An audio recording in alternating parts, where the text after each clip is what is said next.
Salam əziz şagirdlər, mən Murad müəllim. Bugün sizlərlə 17 may tarixinə keçirilmiş 11-ci siniflər üçün OTK sınavının izahına baxacağıq. Keçək suallarımıza.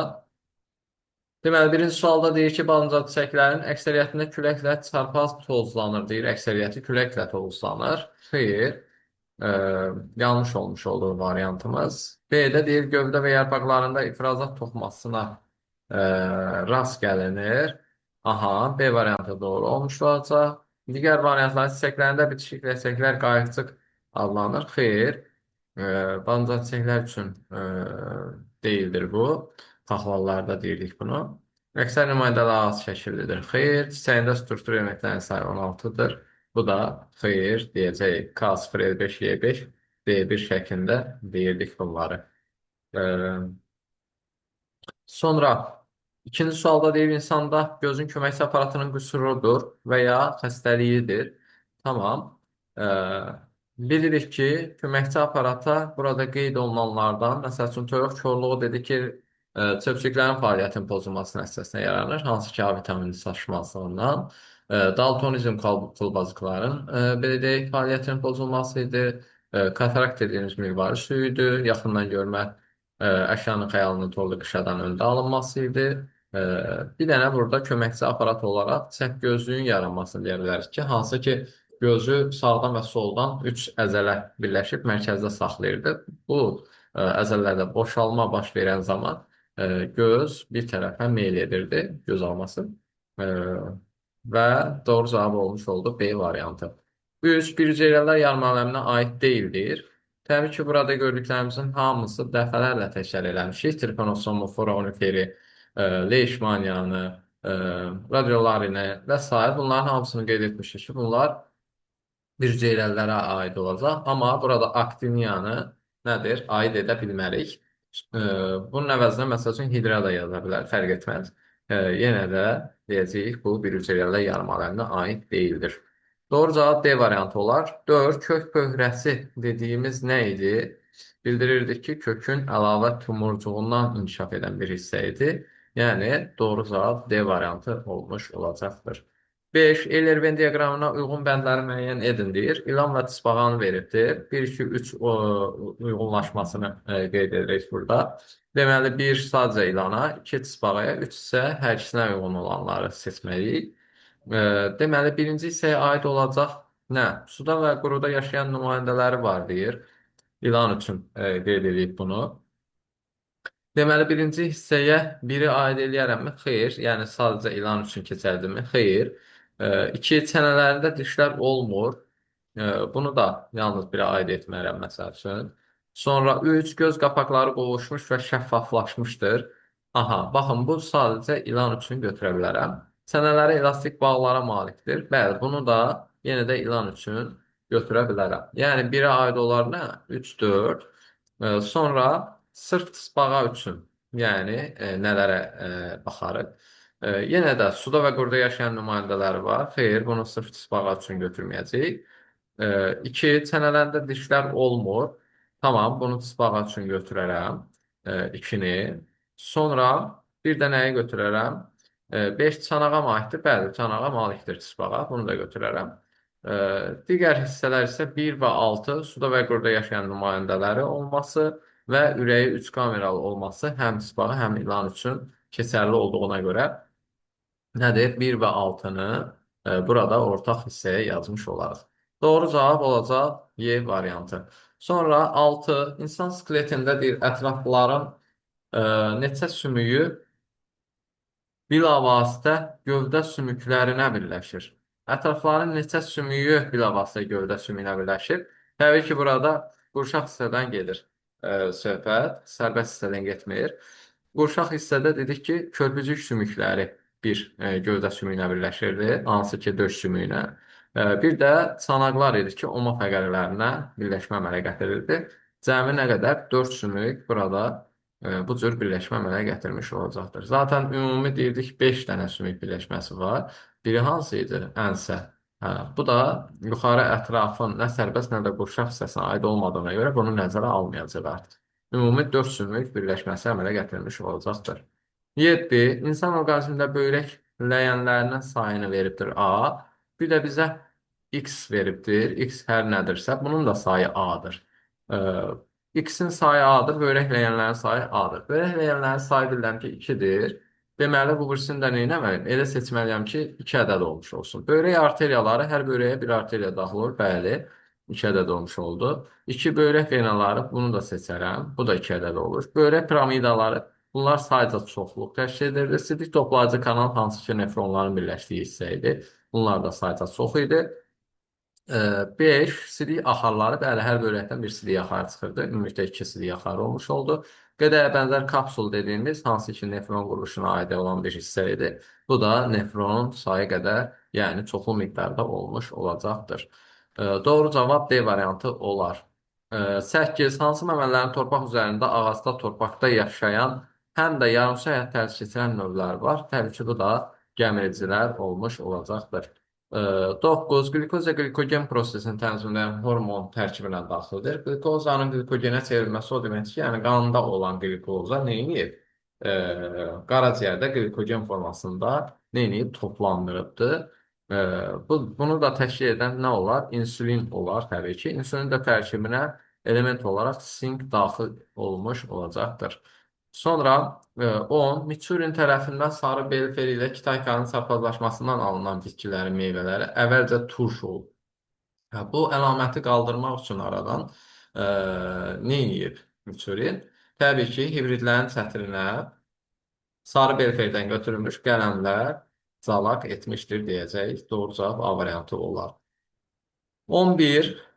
Bakteriyaların başlanğıc sayını 5 veribdir. Bölünməyə sərf olunan zaman 110 dəqiqə. Bölünmə nəticəsində əmələ gələn bakteriyaların sayı isə 60 olub. 160 olub, üzr istəyirəm, 160 olubdur. Tamam. Bu 5 bakteriya ki, başlanğıcda bölünübdür. Bu olub 10 dənə, 10 olub 20 dənə, 20 olub 40 dənə, 40 olub 80 dənə, 80 də olub nə qədər? 160 dənə. Deməli, burada 1, 2, 3, 4, 5 dəfə bölünmə baş veribdir. 5 dəfə bölünmə baş veribsə, deməli, 110 dəqiqəni həmin bölərəm bölünmələrin sayına. Bunlar nə? 22. Deməli, bu hər bir bölünmə arasındakı vaxt 22 dəqiqə nə olmuş olacaq? Çəkmiş olacaqdır. Doğru cavab olar B variantı. Sonra 12. İnsan ödü haqqında hansı ifadə doğru deyil? Tərkibində eritrositlərin parçalanma məhsulları daxildir. Təbii ki, gedib analiz verəndə yoxlatdırır bilirubin miqdarı. Bax, odur. Yəni, bu eritrositlərin parçalanma məhsulu bilirubin adlanır. Hansı ki, kim əgər analiz veribsə, neyniyib? Mütləq ki, yəni məlumatı olmuş olar bu dediklərimizdən. A variantı getdi.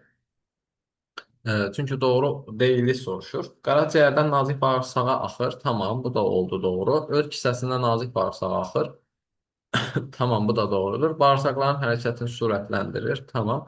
Bir dənə oldu nə? Yağların kimyəvi həzmini yox, mexaniki həzmini təşkil etmiş olacaqdır. Bu da doğru olmayan Y variantı olmuş olar. Həcmi A kub millimetr olan bir insan spermasında spermatozoidlərin minimum sayı, bir də qanında eritrositlərin maksimum sayını deyir. Burada minimum miqdar olaraq 60 veribsə mənə, tamam, A kub millimetr olan insan spermasında. Demək ki, bu normaldan minimum sayı 20 olmalı idi. Olub nə? 60 olub da 3 dəfə artıb. Deməli, mən həmin 1 kub millimetr qanda olan eritrosit miqdarının maksimum sayını, yəni 5 milyonu bu səfər nəyə vuracam? Həm 3 dəfə artıracam, həmçinin 10 üzəri 3-ə vurmuş olacam. Arxasına da yəni 3 dənə 0 artırmış olacam.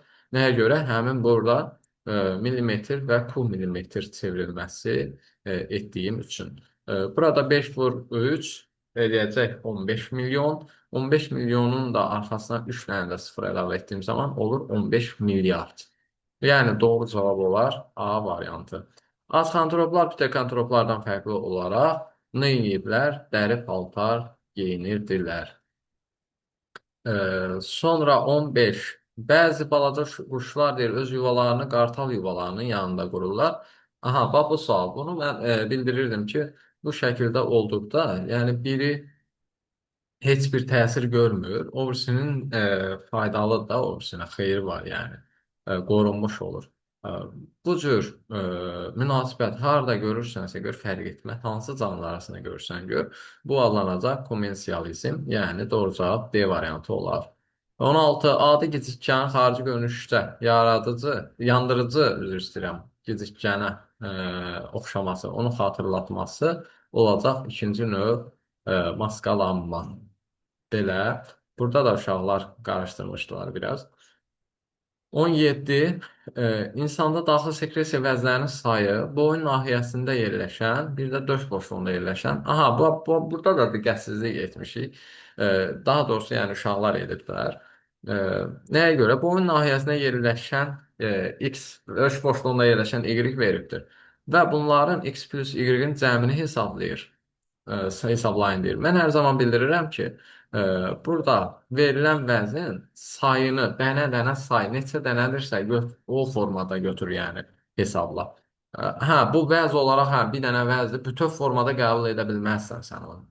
Sayını mütləq qeyd etməlisən sən. Deməli, bu oyun nahiyəsində e, qalxanabənzər və qalxanabənzər ətraf vəzləri var idi ki, hansı ki, bir dənə qalxanabənzər, 4 dənə də qalxanabənzər ətraf vəzi var idi. Ümumi 5 dənə vəz olmuş olacaq. Döş boşluğunda yerləşən də timus olduğuna görə bir dənə də bu olmuş olacaq. 5 plus 1 cavab 6 olar deyirik. 18. İnsanın baş beynindən çıxan sinirlərin 3 cütünün hissi, 5 cütünün isə hərəki olduğunu nəzərə alaraq mərkəzi sinir sistemindən çıxan sinirlərin təxminən neçə faizinin qarışıq sinir olduğunu hesablayın deyir. Mərkəzi sinir sistemindən çıxan sinirlərdən baş beyindən 12 cüt, yəni 24 dənə, e, onurğa beyindən də 31 cüt çıxırdı, 31 cüt. E, Çıxan sinirlərin, aha, mərkəzi sinir sistemindən çıxan sinirlərin təxminən neçə faizidir? 31 cütü də yenə də dənə olaraq, ədəd olaraq qeyd etsək, nə qədər olmuş olar? 62 ədəd olmuş olar. 62. Aha, e, mərkəz sinir sistemindən tamam. E, Burada olan mərkəzi sinir sistemindən tamam. Baş beyindən çıxan sinirlərdən 3 cütünün hissi, 5 cütünün hərəki olduğunu nəzərə alaraq, mərkəzi sinir sistemindən çıxan sinirlərin təxminən neçə faizinin qarışıq? Aha, 31 cüt qarışıq, yəni 62 dənə qarışığım buradaydı zaten. Plus 4 dənə də həmin baş beynindən çıxan sinirlərdə olmuş olacaq. 4 cüt də yəni. E, Bu nə qədər oldu? 8 ədəd. Bu oldu nə qədər? 70. İndi mən digər ümumi sinirləri topladığım zaman görürəm ki, cavab 86 almış olur.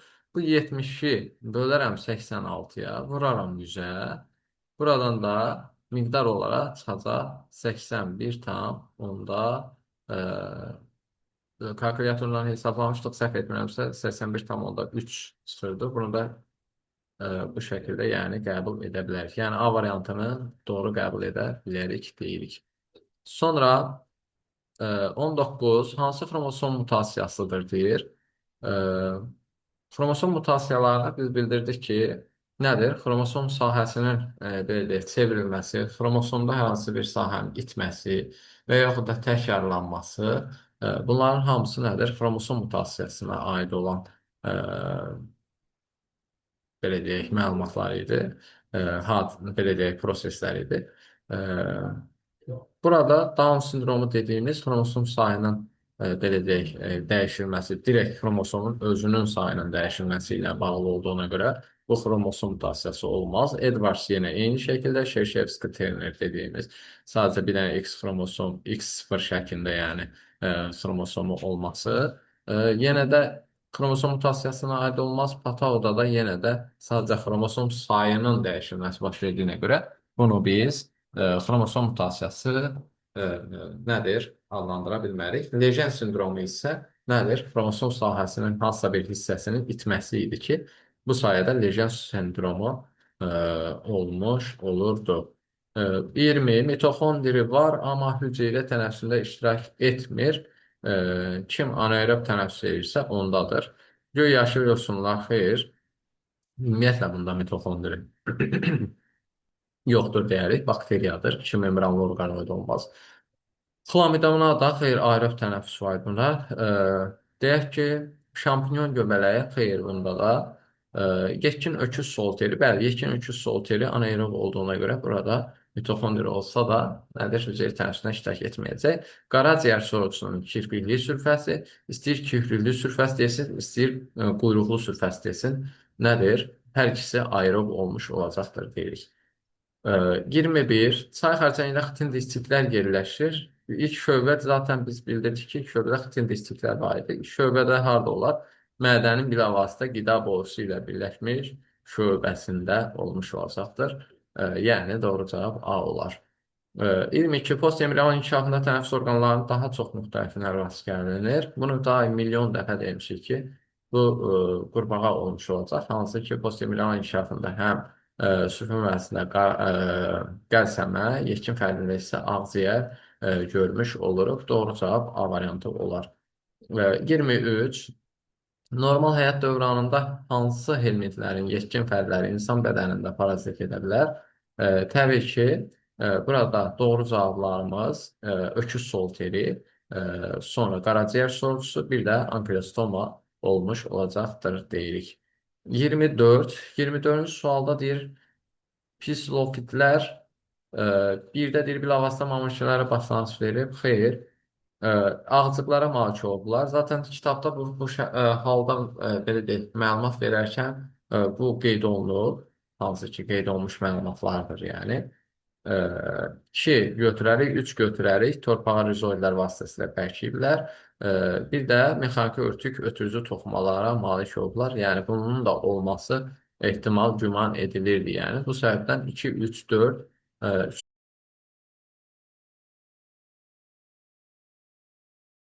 deyir ki, həkim müayinəsindən keçən insan Klinefelter sindromunu aşkarlandı. Tamam, Klinefelter sindromu aşkarlanıbsa necə olur onu yazaq. Burada xromosomlar, cinsi xromosomlar X, X, Y şəklində. Deyir, onun A orqanında qandakı zərərli maddələrin əksər hissəsi zərərləşdirilir, zərsizləşdirilir və qlükozanın artıq hissəsi qlikogenə çevrilərək ehtiyat halında saxlanılır. Təbii ki, bu qaraciyərdir, A orqanı. A, qaraciyər, qaraciyər, ciyər.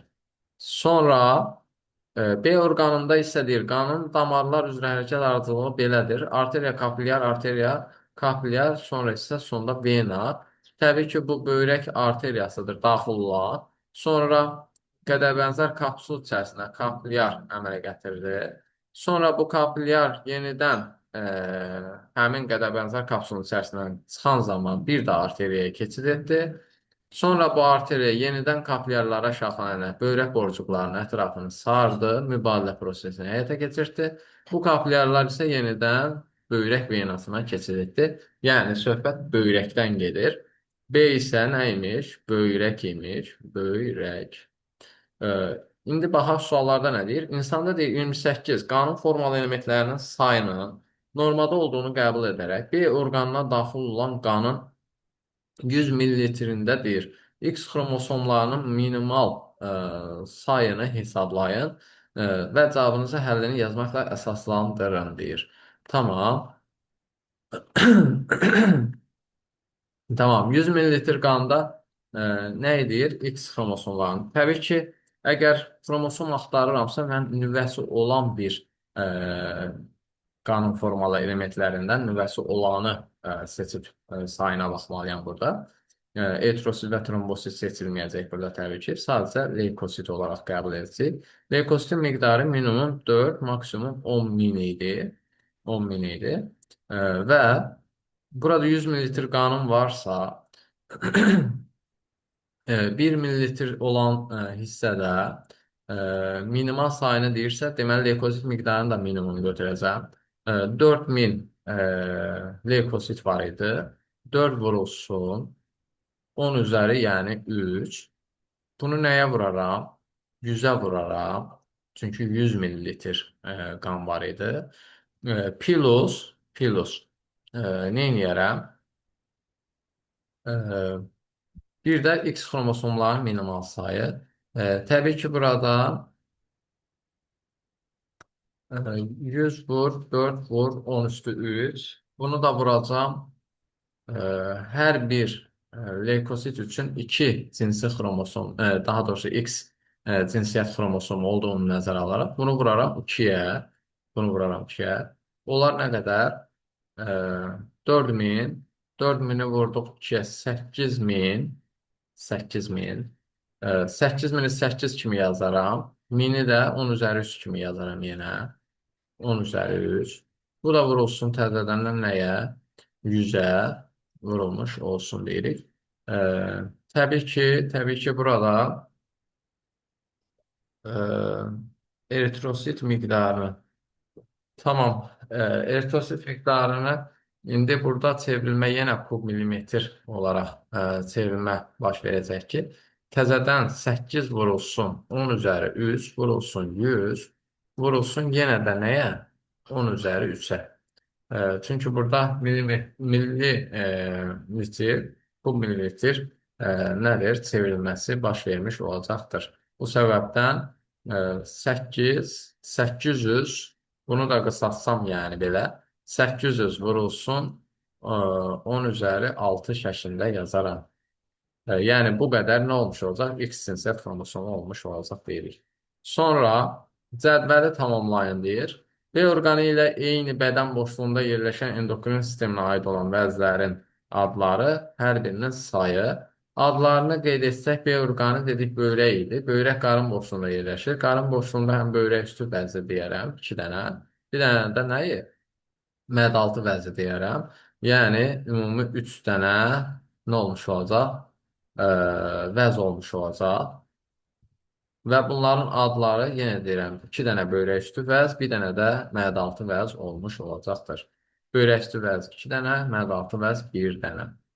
Sonra 30 eritrositin B orqanına gedib çatması üçün A orqanından hansı damarla çıxdığını və ürəyin kameralarından hansı arzuqla keçdiyini müəyyən edin deyir. B orqanına gedib çatması üçün A orqanından. Tamam, yəni qaraciyərdən çıxan. Qaraciyərdən çıxıbsa bu aşağı boş venaya gedəcək. Aşağı boş venadan gedib ürəyin sağ qulaqcığına çatmış olacaq. Sağ qulaqcıqdan sağ mədəciyə keçəcək. Sağ mədəcikdən kiçik qan dövranı ilə ağciyər venası ilə, daha doğrusu ağciyər arteriyası ilə ağciyərlərə getmiş olacaq. Bir damarla hansı ki çıxırdı. Qayıdan zaman isə ağciyərdən 4 ədəd damarla ağciyər venası damarları ilə yenidən ürəyə qayıdacaq. Ürəyin sol qulaqcığına, sonra ürəyin sol mədəciyinə keçmiş olacaq və buradan isə böyük qan dövranı ilə gedib B orqanına, yəni böyrəyə çatmış olacaqdır.